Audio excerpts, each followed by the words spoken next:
I'm sorry. Um, that should work now. Okay, there it goes.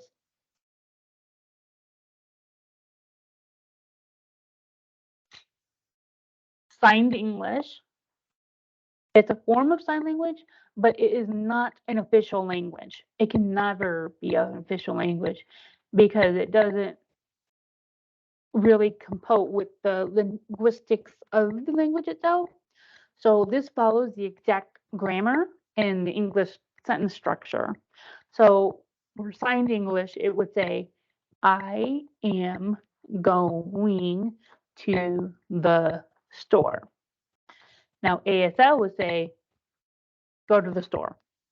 So there's a very distinct difference because signed English, they use typically the first letter of every word and they add in all the and, the INGs, the S's, the ES.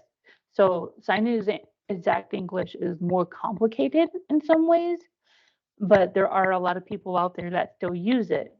So just make sure that when you're looking at someone, are they doing it word for English? Because this is actually not a real language, but they still use it. Then there's the finger spelling Rochester method.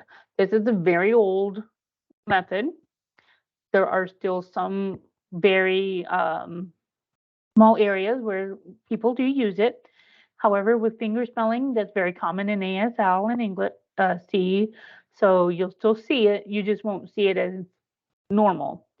It's not a normal approach, but it's there to help people communicate. Finger spelling is common for names, places, things, and unknown signs. So if I was to sign my name, I would probably say Davina, even though I have a signed name. Maybe somebody else is not very involved with the deaf culture. They'll have to spell out their name. So the Rochester method, though, is rarely used because how it looks like it's going to be, how are you? I am fine. So they're going to spell it H like this. Fine. How's anybody ever going to see all the run in of all the letters? So the Rochester method just started to go away and using more signs rather than this finger spelling, even though it's still part of our culture and we still have to use it. Cued speech. It is a visual method. Is to supplement the speech reading and involves 8 hand positions and 4 hand positions near the mouth. So what they're going to do is say, hi, how are you?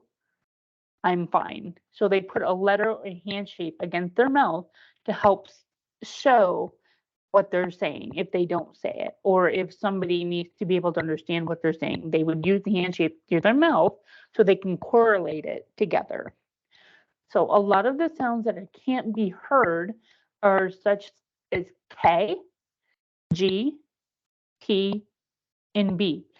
Now, if you said K, it would sound like K, but when you say G, T, B, it's easily misunderstood. So a lot of those lip reading letters, so when you say K, G, T, B. So if you notice, the shapes of the mouth is almost the same, so it gets very confusing. And that's where cued speech comes in.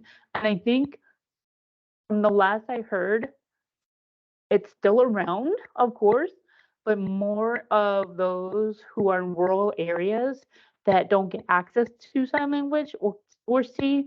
So the schools teach the cued speech, at least something's being done.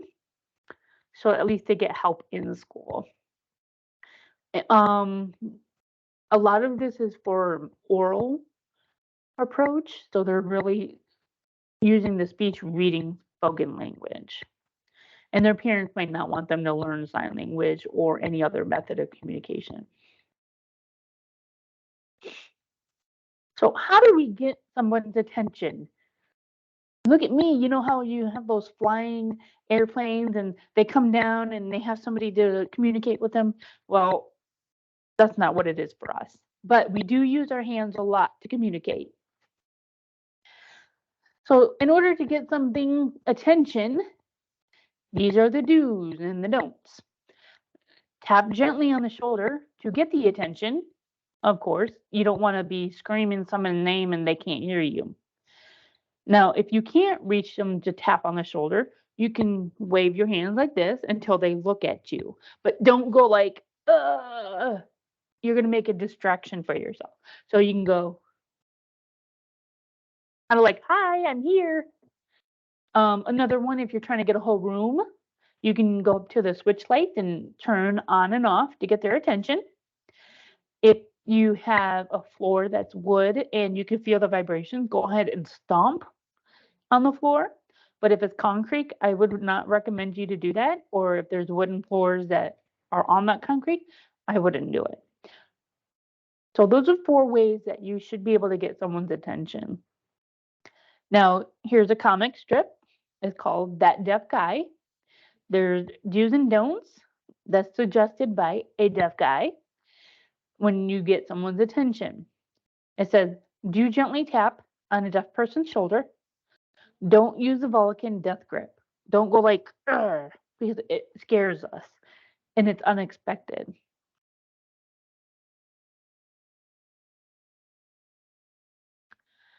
Now, here are the don'ts of getting a deaf person's attention. Don't touch their face, their stomach, their head. Don't kick things or throw things to get attention. Don't wave your hand in their face. Some people get vertigo and some people get dizzy. And you don't need to yell at the person because they can't hear you. Unless you know that they can hear a little bit, maybe, but it's not appropriate if you're out in the public. So we have another do's and don'ts. Do throw bottles in a bar fight on a Western movie set. Don't throw bottles to get a deaf person's attention. A lot of times we'll have people wrap up paper into a ball and throw that paper to get attention. If you're in your own private area, that's fine. It's kind of funny, but not across the room or something. So use it appropriate as you think it is appropriate. But I don't recommend it. So what do we do with communicating with the deaf or hard of hearing? We have a lip challenge. And let's see if you guys are as good as you could be. I'm going to make the screen just a little bit smaller so I can see everybody. And I do see that we have somebody in the chat box here. Are there any questions before we get started?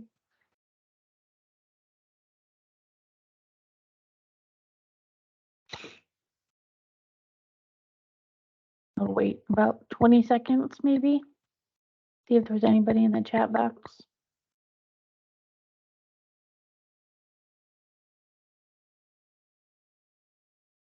Okay. Very quiet group. All right. I'm going to have to actually stop sharing to show this.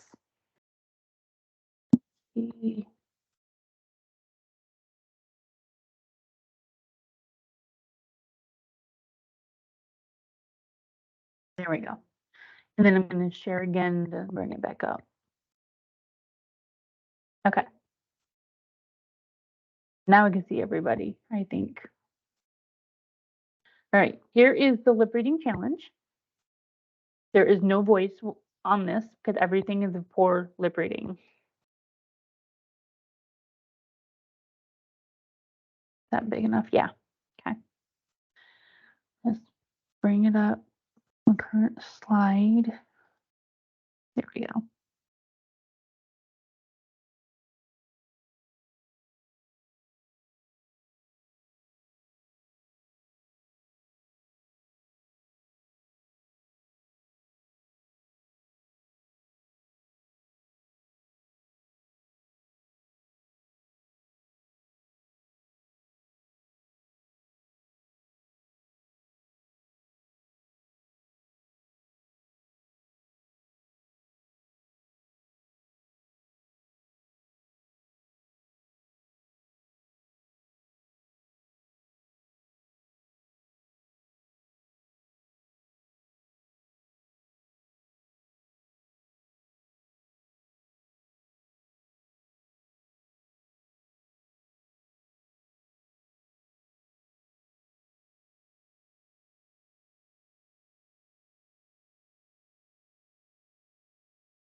We're gonna pause for a second.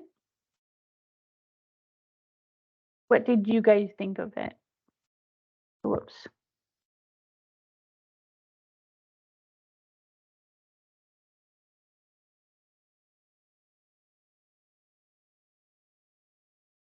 Out of it. There we go. So what did you think of it? Hard. Totally didn't get it. Failed. Got the first part, but not the second. Didn't understand it. Difficult. Okay, so everybody thought it was hard, pretty much. So imagine a deaf person trying to read your lips. They're not professionals either. Not every deaf person can do it. So don't rely on the lip reading of a deaf person reading your lips. And there were some people impossible. It was choppy. The video was choppy. Okay. So yes. So there is going to be a lag time in the video. Some people are way off. I got it. Not a problem. But no, if you were deaf, they're not going to get it either. That's the biggest point of this video. So I'm going to show you a next one because it does get harder. So the harder it gets, imagine being a deaf person position and it's hard.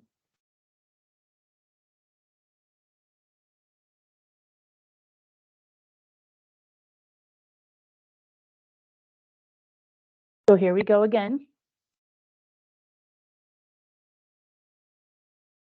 And again, there's no voice on this.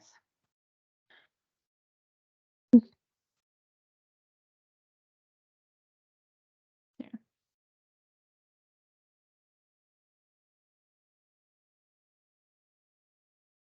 Oh, whoops. Sorry about that.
You guys think?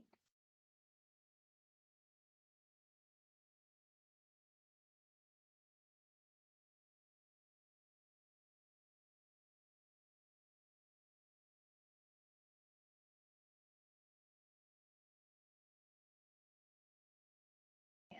Okay, fair.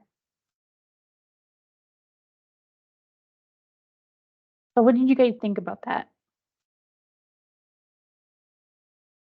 It gets harder. Even if you say one little thing, you think they're gonna understand, and then later on when you continue to talk, it gets worse and worse, and then it gets tiresome. But I'm gonna tell you something about this video. This was made in England, so their lip movement might be a little different than ours here in America. However, it's very common. I mean, it's same basic ideas. We have some people who are commenting and they're saying it's extremely difficult, impossible to guess all, very difficult. Give me empathy for the deaf.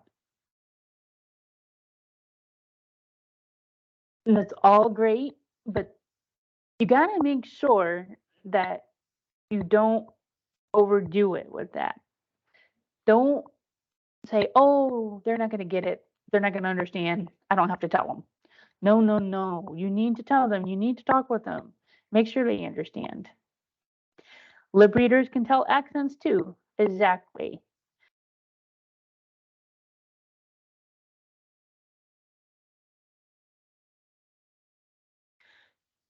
Okay, moving on. Communicating with the deaf. It's important to remember that not all deaf people's communication needs are alike. You should ask the person directly what their needs are. They might use sign language, speech reading, or writing. It's very important that you ask because if you don't ask, you're not going to know. Especially with your line of work, when you're working with deaf people, they might have other issues that pop up and it's hard for them to understand. They might have had a stroke, they might have had a heart attack, they might have had mental health, anything. So it's really important that you find out what their real communication is.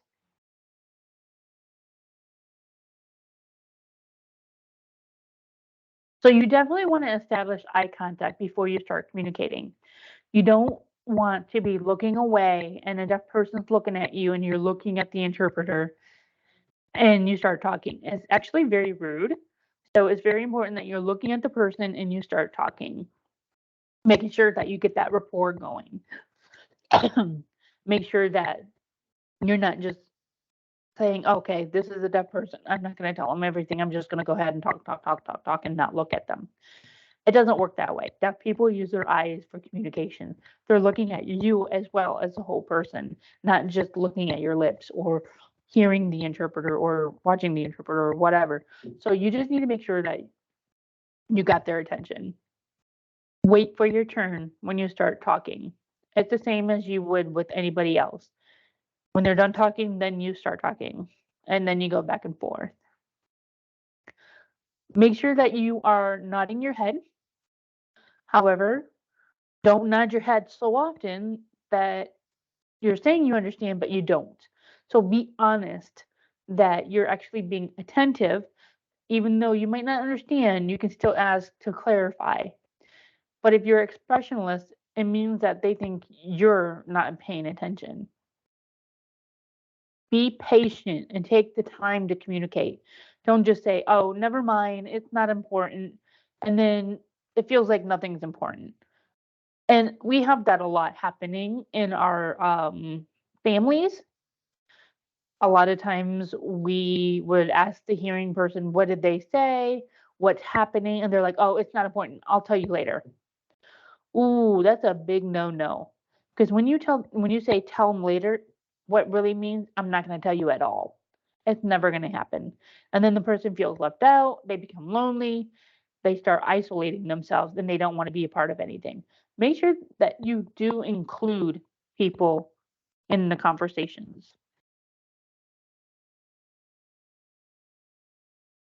Be aware of fatigue. A lot of times it takes us harder to communicate, and it can be very tiring. And because we're using our eyes, yes, it's natural, everybody uses their eyes, but for us, if we're going to be lip reading and we have to look at it for an hour, it does get very tiring because half the time we're trying to work out all the words that you're saying, and we're probably missing all of it, or we're missing 90% of it. And it just takes us longer to actually process the information as we watch your lip reading. Or if we're in a meeting like this all day, it's going to get very tiring. Speak clearly at a normal pace. If you speak too quickly, go ahead and slow down, but don't slow down so much that you're over exaggerating. So if you're going, "Hi, how are you? I'm fine," blah blah blah, we're not going to catch it. But if you're going to go, "Hi, how are you?" It doesn't help because your lips are not really moving at a normal pace that we can't catch it. So just talk normal, just a little slower. And if they're not sure and they have difficulty understanding, slow the speech a little, break it into smaller portions, and check for understanding again. So what you would do is go, "Hi, how are you?" They'll respond. But if you're going to say, "Oh, just listen to this and I can't do this. What did you do last night? Blah blah blah." That's not going to work. So just take the time to go back and forth, give some space in between it.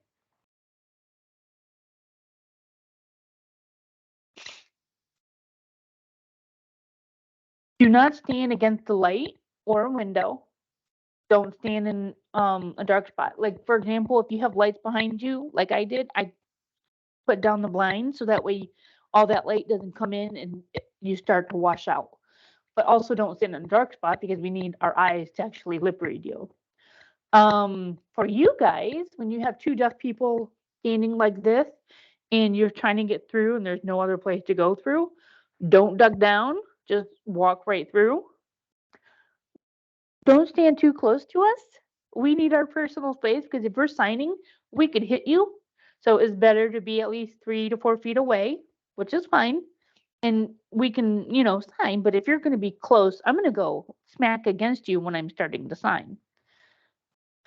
When you start communicating, don't look away because when you look away, it denotes that conversation and it terminates it. We think that you're not important to us.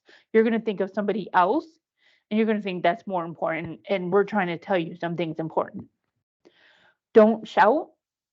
A loud voice may increase the distortion or give the impression that you're angry without improving comprehension. So when you're shouting, it makes us feel, okay, are you shouting at me? Even though you're giving important information, but then when you're shouting, your lip reading doesn't really correlate with your expression and everything. So just talk normally as possible. Now, if you really are mad, then be mad, but make sure that we can actually understand what you're saying. How many of you actually chew gum? I'm pretty sure everybody's chewed gum, and when you're chewing gum, your lips are moving, but it kind of like makes everything worse. So if you're going to talk to someone, take out your gum, go ahead and park it.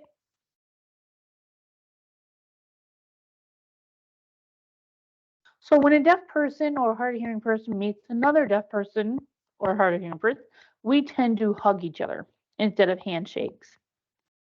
The reason for that is because we probably haven't seen them in a long time.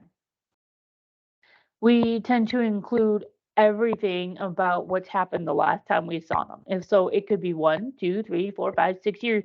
We'll catch them up. We'll say blah, blah, blah, blah, blah. And then we'll finally get to the point of today. And then we tell them what happened today. So we tend to include and elaborate a lot of information about what's happening to us. Our conversations are open and direct. Sometimes it'll be very blunt. Maybe a deaf person hasn't seen this person in 2 years. They used to be skinny and now they're more than skinny. They're overweight and they'll say, "Hey, what happened to you?" And they'll start talking. So they can be open and direct. Or they'll say, "Oh, ooh, you really, ooh, what happened there?" And then say, "Ooh, what?" So just be open and understanding. We like to make connections in the community. So if I know this person's deaf and then I don't know his family, he'll talk about his family, then he'll talk about another part of the family, and I'm like, I'll start connecting the dots as to who they are.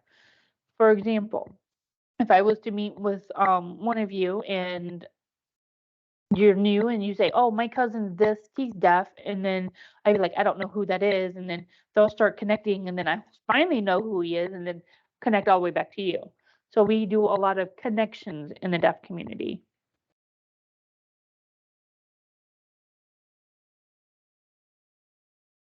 Values. So on the left side, we have the deaf version, and the right side, we have the hearing version. So obviously, deaf, they use ASL, and those who can hear use spoken language. The eyes rely on vision, but you guys rely on ears for sound. We use our hands and signs. You use your mouths and speech. Video phone and relay service. You guys use your phone. Deaf people use visual vibrating alerting systems, and hearing people use sound alerting system. And the next two basically, which is video mail, and you guys have voicemail, interpreters, speakers, captioning, and dialogue. So a lot of this we are similar, but we just use different ways of using our values.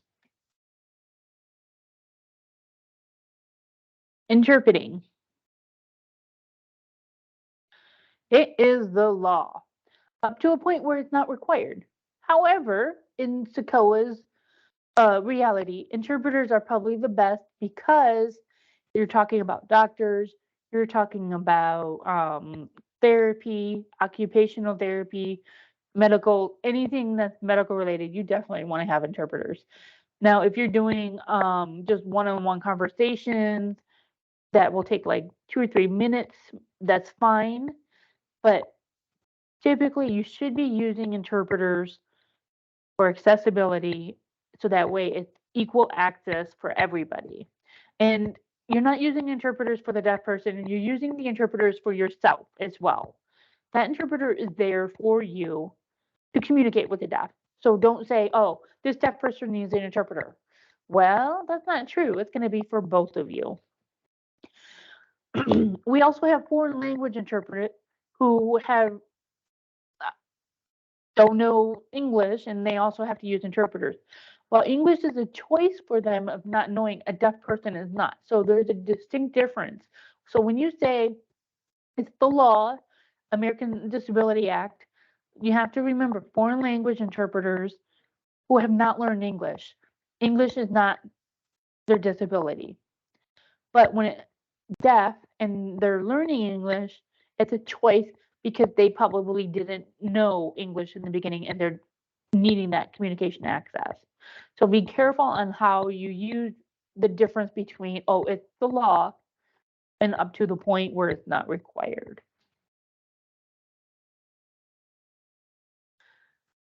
The ADA, I'm pretty sure most of us already know this, but there's no discrimination against anybody who is disabled. Accessibility for a person in a wheelchair, which is door getting wider, the lowered water fountain, the ramps. But for us, accessibility is defined as effective communication. So when we have interpreters in the area for employment or interpreters for state, local government agency program services, activities, if they need an interpreter, get the interpreter. Don't just say, oh, we're just going to do paper and pen. It's not going to work that way. Oh, paper and pencil. I can't. Why not? An average deaf person graduating from the deaf school now across the country for English is 4.9 reading level. And that's fourth grade, almost fifth grade. The reason why this is very important is that if you're going to be in a room with a deaf person, and even though they're communicating well with the interpreter, it does not mean that they can read well. It's just that, remember, ASL is their first language and not their second language. So you have to be really careful as to who you're going to be talking to and say, oh, paper and pencil will be okay. Not really. And we have to remember that ASL is not spoken or it's not written. It's just hands and the body. While English, when you write it, it's very different when they're looking at it because the English portion is different. It goes, I am going to the store, but ASL, the words are switched around. So they're going to get confused when it really means that and they're reading it this way. So just make sure that you ask that person if paper and pencil is okay. And if they say no, then you know they're going to need an interpreter. Going to check the box if anybody has put anything in the chat box. Because when I put the PowerPoint up, it overlaps what I'm seeing. So I'm going to check the chat box. I don't see anybody commenting. Alrighty. We'll keep going. So I want you to read this paragraph. I'll also read it out loud. This is a person who wrote this, and this person is deaf. So we'll see how much you actually really understand this. This is not in English. This is actually in ASL as how they wrote it. People, you all read my ASL, write, laugh, laugh, laugh, ha, ha, ha, write me, talk, think funny, polite not. People and worse happen. Many some think hearing deaf people know all, do act, think smart, big head, laugh, laugh, laugh, ha, ha, ha, and sometimes mock, mock, mock fun of us. Born deaf, funny, right? Polite, zero. That's why deaf people not write ASL. But when you sign this, it actually makes sense. But when you read it in English, it does not make sense. If they were to say that this was in English, they would write it completely different.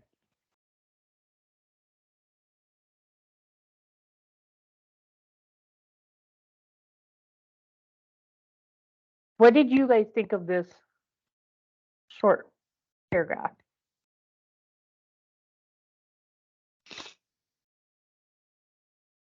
Anybody? There's 71 people in here, no comment. Okay, we got one. Very interesting. I did not know this. So if I was to sign this, it would definitely be different. Some people said they can follow, some they don't understand it. You understand the differences, putting in the filling words. Yeah. Remember, this is supposed to be signed in ASL, but somebody wrote it in ASL. It's confusing. Yes, it is confusing. It's an effective way to show difference between ASL and English. Yes. So if I was to sign it in ASL, the interpreter would probably make more sense than what's written.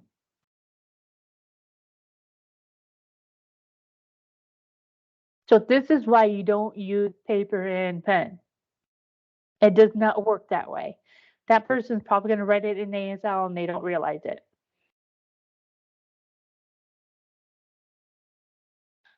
Jane Root said, is there thoughts on paper? What do you mean?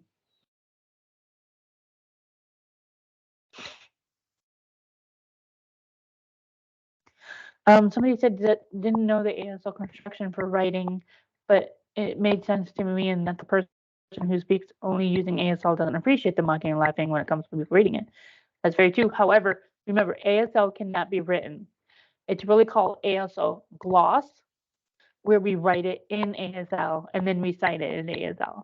So ASL is not written English.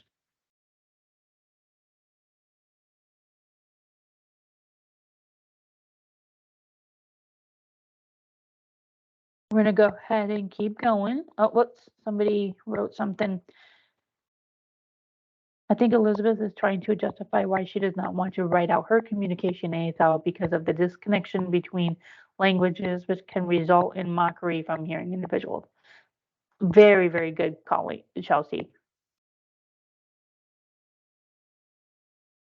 We have about 5 minutes left.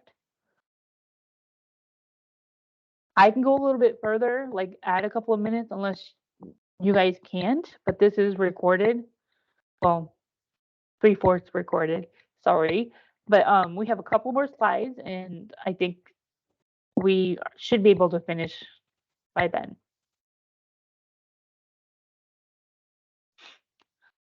So we have interpreters. Well, we also have certified deaf interpreters. This is where a deaf or hard of hearing person who has taken training in the field, they're able to use non-standard signs or gestures that's commonly referred to home signs, which are unique to a family. They use foreign sign language. They have minimal or limited communication skills. They can translate it to the person with minimal or limited communication skills. Um, they can help deaf blind or deaf with limited vision. They use signs particular to the given region, ethnic, or age group. And they also have the characteristics of reflective of a deaf culture that's not familiar to the hearing interpreters. So typically what happens is that this certified deaf interpreter will help communicate between a hearing interpreter and the deaf person. So what we have here is if your client had communication issues, then definitely want to use a CDI because they can work together with a regular interpreter to get that consumer the bigger picture. A lot of times, the interpreters are signing exact English. They're speaking in the English when a hearing person does, but they don't revert it to ASL like a deaf person or a deaf certified interpreter would.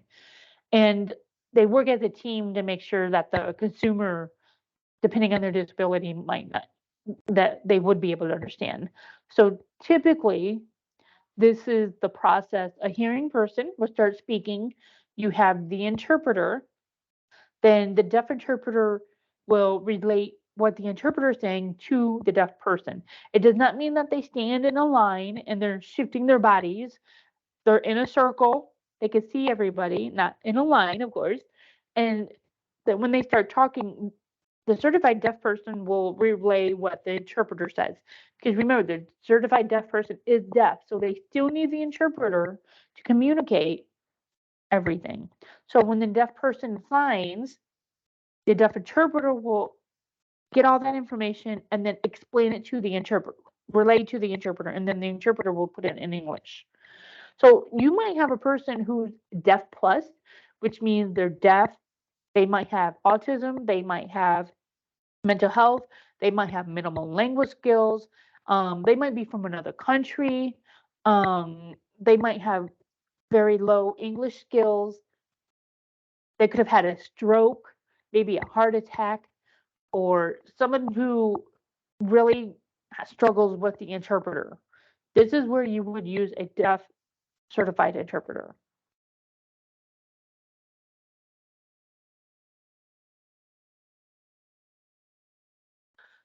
We also have what's called video relay services.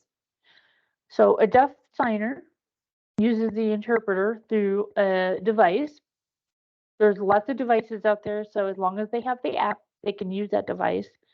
And then the interpreter speaks to the hearing user. So it goes in a circle, kind of like they go back and forth. They're in that middle where they go talk here, sign there. So it just goes back and forth.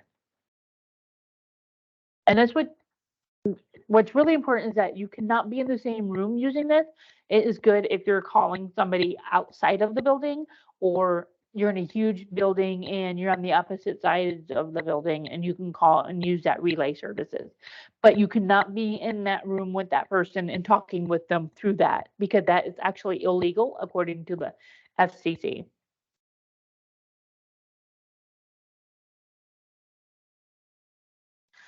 So, in addition to physical stress of the job of the interpreter, there's also mental fatigue. In sign language interpreting, unlike other forms of interpreting, which is foreign language, the interpreter has to use their cognitive and physical skills by transferring spoken language into the brain and turning it into sign language. So, what this means is that the interpreters, you'll see them switching off every 20 minutes. If it's if the meeting is more than 2 hours, it's really hard because a lot of times they'll hear or see a word, they have to think in their brain what they actually mean and revert it to the second language. So, for example, if this person says, "I love to read," okay, that's easy. They know that they're talking about reading. But when they say, "Oh, I'm running, my car is running," their signings are different. So they have to think of the word to change that to make more sense. And then they have to expound on it. So it's not like they're just doing it straight from what you're saying. They're actually expanding a little bit to make sure that deaf person understands. So it's very physically and mentally draining on the interpreter. Now, you might have some deaf people who also have this issue because they're reading everything in English and then they're trying to relate everything and then they switch it over to ASL. And there's people like me when I hear everything in ASL and then I have to think in English and type it up. So it varies from everybody.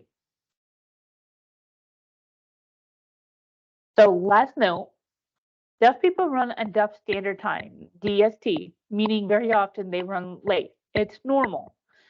If you let the consumer do this once, they'll do it repeatedly. Make sure you set limits so it doesn't happen. The reason for this is that interpreters will be involved. Time is money with them. So if you had a meeting for an hour and they're 30 minutes late, you still have to pay that interpreter. You'll have to pay that whole hour. And if it's depending, it might be 2 hours and you have a 1 hour meeting. So it's really important that you tell this deaf person we're using interpreters, we're paying for the interpreters, so you need to make sure you're on time. So one last comic, that deaf guy. It says, Cedric, please dry off. It's time to go. Bummer, you have to leave now? Second kid says, not really. My dad is saying goodbye to his deaf friend, and a deaf goodbye typically means I have another 45 minutes. Deaf people like to stay and chat. And it goes on and on and on and on. The reason for this is because they never know when they're going to see each other next.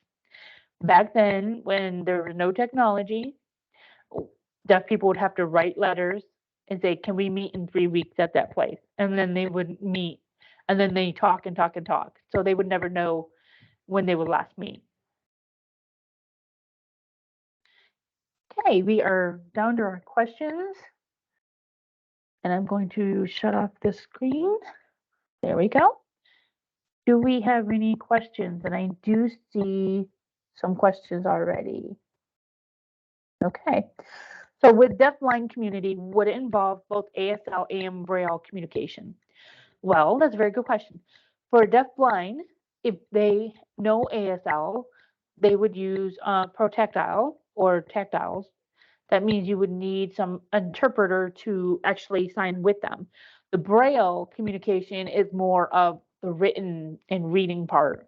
So you definitely don't want a deafblind person reading everything and writing everything because they're not going to be able to write.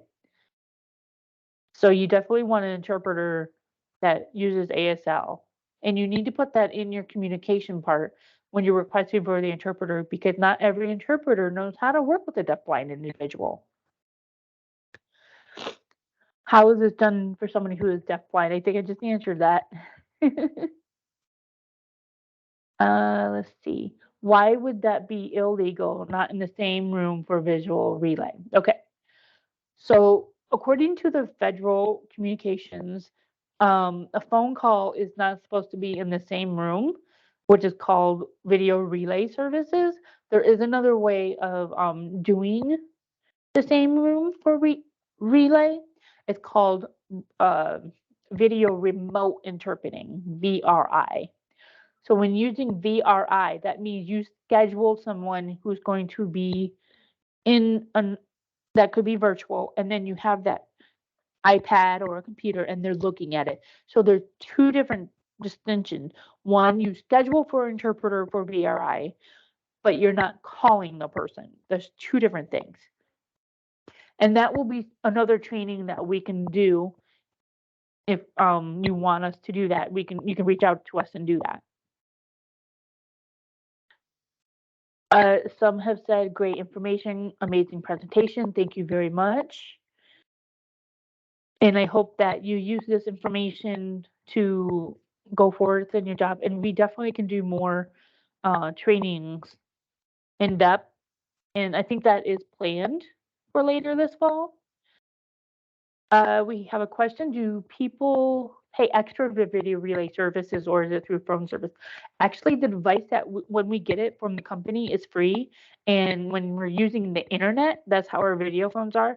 It's already it's already included with the internet and the phone bill. So if you all look at your phone bill on the very bottom, they take about 1 to 3 cents of your phone bill and they pay into that. So you're helping the deaf people get their communication access. Uh, can you give us a quick rundown of what it's like to walk through the world without any sounds? I could give you an example. If you are to use earplugs and you walk in the mall, you probably won't be able to, you'll like lose your hearing and you can actually get that feeling. So you can try it anytime on your own. If we are to do an in person training, we do have different ways of doing this kind of training. But if you weren't to do that, turn off the sound on your TV, put the captioning on.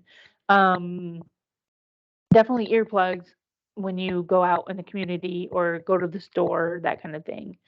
Uh, Andrea says September is the follow up training that will be offered. Yes, that's correct.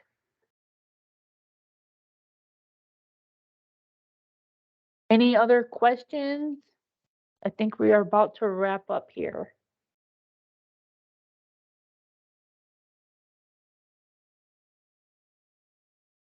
And if you have any other questions or if you want more information, talk with Andrea about the topics that you might be interested in, and we can work on that. No problem, everybody. Yes, I will send Andrea the PowerPoint and the recording of this video. And I'm so sorry I did not record the first couple of minutes. I don't know what happened. I thought I hit it. Okay. All righty. I think that's it.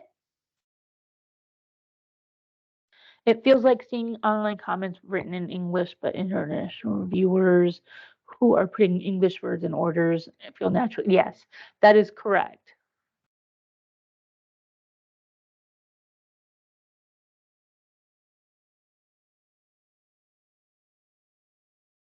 Thank you, everybody.